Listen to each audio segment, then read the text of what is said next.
Yes, allez, salut à tous, ton gars Mécanique, nouvelle vidéo DJ Tips. Aujourd'hui, je te montre comment enregistrer un set en bonne qualité, sans câble et sans enregistreur externe. Oui, c'est possible et je te montre ça tout de suite. Let's go! Pow!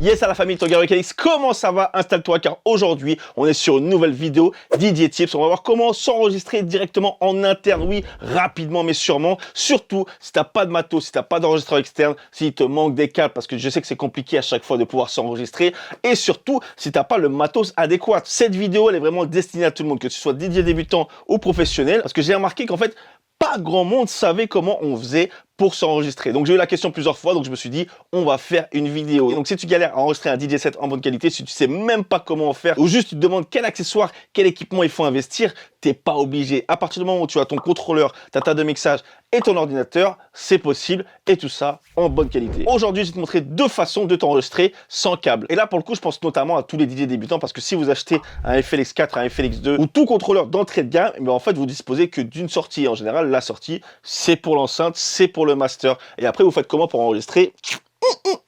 C'est compliqué. Et pour les pros qui ont des tables de mixage avec une sortie rec, eh ben il faut penser à l'enregistreur externe qu'on n'a pas tout le temps sur soi. Moi je l'ai parce que j'aime bien mixer avec l'enregistreur externe. Ça permet d'avoir le son interne en bonne qualité et surtout le son de la foule quand je fais du live, et c'est ça qui m'intéresse beaucoup. Mais encore une fois, vous n'êtes absolument pas obligé, et plein de fois j'ai fait du rec interne quand c'était nécessaire. Et je vous expliquerai ça pourquoi dans une autre vidéo, vous inquiétez pas. Avant de commencer, tu connais la chanson, oublie pas de t'abonner, oublie pas de donner la force, d'activer la cloche de notification, hyper important, de rejoindre la newsletter pour avoir des tips, pour avoir des astuces, pour avoir des bonus, c'est dispo. Rejoins la team Hurricanix, rejoins la communauté francophone de DJ et de producteurs. Et surtout, n'oublie pas d'aller checker ce qui se passe sur les réseaux, parce que ça bouge beaucoup en ce moment. Il se passe des trucs assez fous, n'hésite pas à aller voir. Maintenant que c'est fait, on peut commencer. Pour cette vidéo, j'utilise Serato, mon logiciel préféré, vous connaissez déjà. Mais bien entendu, ça marche aussi sur Virtual DJ, Recordbox, bref, tous les logiciels en général, c'est assez similaire. Donc vous allez pouvoir y retrouver votre compte. Pas de panique. Dans cette vidéo, je vais vous montrer deux solutions, une que j'aime bien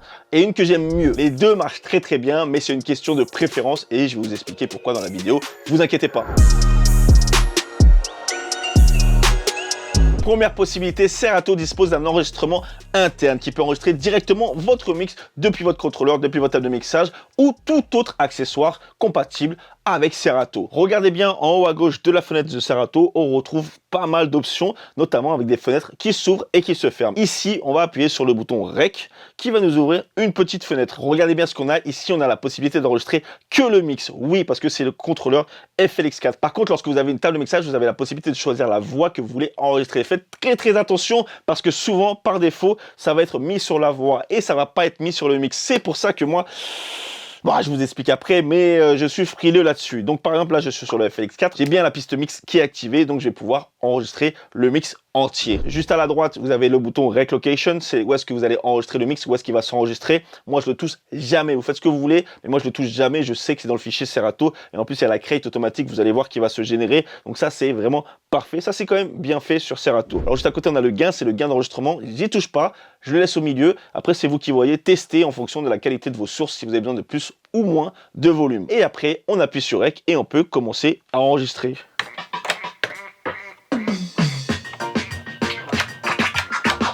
Alors voilà, vous voyez bien, lorsque c'est en rec, c'est activé en rouge, et lorsque c'est fini, il faut réappuyer sur rec. Et là, faites très attention, car le mix n'est pas enregistré. Il va falloir lui donner un petit nom, exemple, test Serato rec, et appuyez sur Save. Boum, on est rebalancé directement sur la crate et notre petit test il est là. Si vous n'appuyez pas sur Save et que vous fermez Serato, vous éteignez votre ordinateur ou que vous rappuyez sur Rec, le mix il est perdu. Et bah ça franchement c'est hyper chiant. C'est pour ça que moi, je suis frileux à utiliser ça. 1, pour le paramètre où il faut choisir la piste. 2, lorsque tu oublies d'appuyer sur Save. En général, sur n'importe quel logiciel ou n'importe quel enregistreur, lorsque tu appuies sur Rec pour démarrer et sur Rec pour terminer, ça y est, c'est enregistré. Non, là, il faut que tu rajoutes une étape, que tu mettes ton petit texte et que tu appuies sur Save. N'oubliez pas ça, n'oubliez pas de renommer et d'appuyer sur Save, appuyer sur Enregistrer. Voilà pour la méthode numéro 1, tout simple, tout facile. Possibilité numéro 2, ma préférée et la plus safe à mon sens. Je vous explique. Alors on est toujours dans Serato et on va activer un paramètre supplémentaire. Ici, on va aller dans Réglages, hop, la petite roue qui est en haut à droite. On va aller dans Audio et on va aller activer Make Audio Available to Other Applications. Donc si vous l'avez en français, activez le fait que le son puisse partir dans une application externe à Serato. Donc ça, c'est une nouveauté, entre guillemets, c'est arrivé en 2021 dans la mise à jour pour pouvoir faire du live stream, etc. Donc ça, c'est hyper intéressant et hyper important. Donc on l'active et une fois que c'est fait, on ferme. Le son, il va pouvoir être envoyé dans un logiciel externe pour pouvoir l'enregistrer. Et c'est justement ce qu'on va faire. Si vous avez un logiciel du type Ableton, Pro Tools, Logic, même GarageBand, ça marche. Mais aujourd'hui, je vous propose un logiciel, un, qui est absolument gratuit et deux, qui ne pèse absolument pas lourd, c'est-à-dire que tous les ordinateurs pourront l'utiliser. Parce que des fois, je sais qu'en termes de CPU, il y a certains ordinateurs qui sont limités et qui ne savent pas faire deux choses en même temps. Et surtout aujourd'hui, si vous avez un ordinateur récent, un Mac récent à partir du M1, et vous inquiétez pas, ça va marcher facilement. Donc là, on va prendre un logiciel qui est vieux comme le monde, Audacity. Lui, il fait le taf plus que jamais. Donc, je vais ouvrir Audacity. N'oubliez pas, c'est gratuit. Lien en description si vous avez besoin. Et là, comme c'est un logiciel, forcément, j'ai quelques paramètres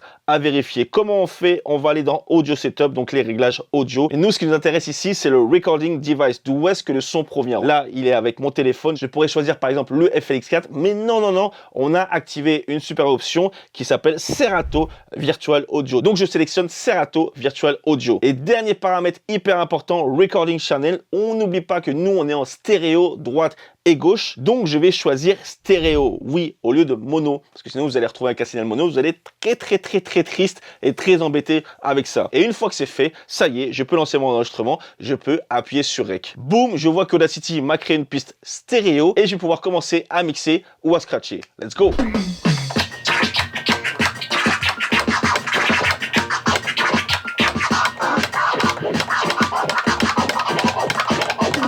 Yes, that's it. Bien entendu, j'oublie pas d'appuyer sur stop.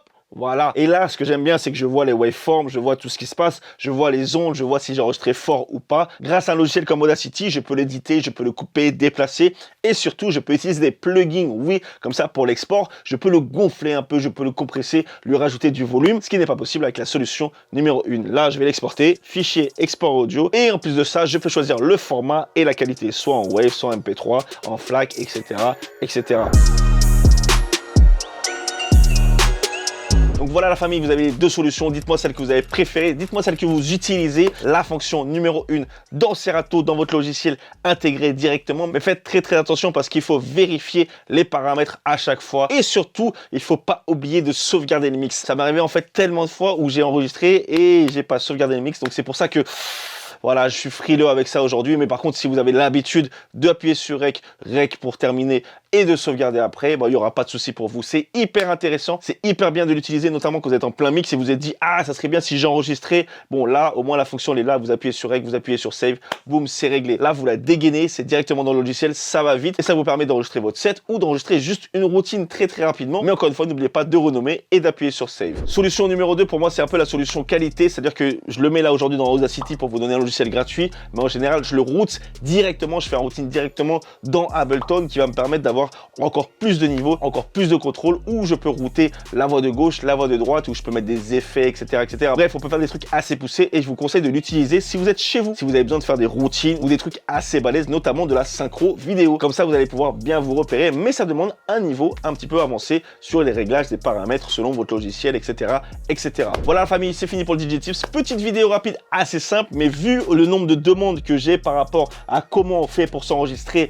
avec un contrôleur, je pense qu'il était nécessaire de faire cette vidéo en 2025. J'espère que vous avez kiffé la famille. Pose ton commentaire, n'oublie pas de t'abonner, envoyer les pouces pour donner la force. C'était un super DJ Tips avec ton gars Hurricanix, tu connais déjà, et nous on se retrouve bientôt pour une nouvelle vidéo.